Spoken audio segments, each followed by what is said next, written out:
Hi friends, అందరికీ నమస్కారం. ప్రస్తుతం ఏపీ టెట్కి సంబంధించి మొబైల్ నంబర్ని మార్చుకునేందుకు గవర్నమెంట్ మనకు చక్కని అవకాశం ఇచ్చిందండి. దీనికోసం మీరు ఒక వైట్ పేపర్ని తీసుకోండి.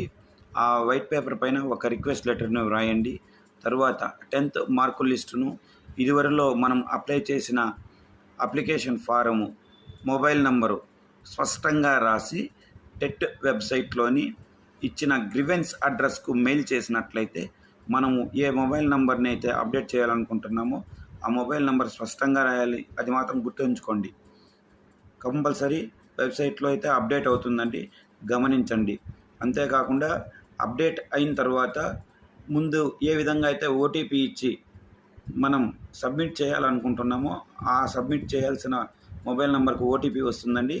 ఆ ఓటీపీ వచ్చిన తర్వాత మరియు అన్నీ కన్ఫర్మేషన్ చేసిన తర్వాత టిక్ మార్కులు ఇచ్చి కన్ఫర్మేషన్ చేసుకున్న తర్వాత చివరిలో ఎగ్జామ్ సెంటర్ని కూడా అడుగుతుందండి. ఆ ఎగ్జామ్ సెంటర్లను కూడా కన్ఫర్మ్ చేసుకొని సబ్మిట్ చేస్తే సరిపోతుందండి. గమనించి అందరూ అప్లై చేసుకోవాలని భావిస్తున్నాను. Thank you.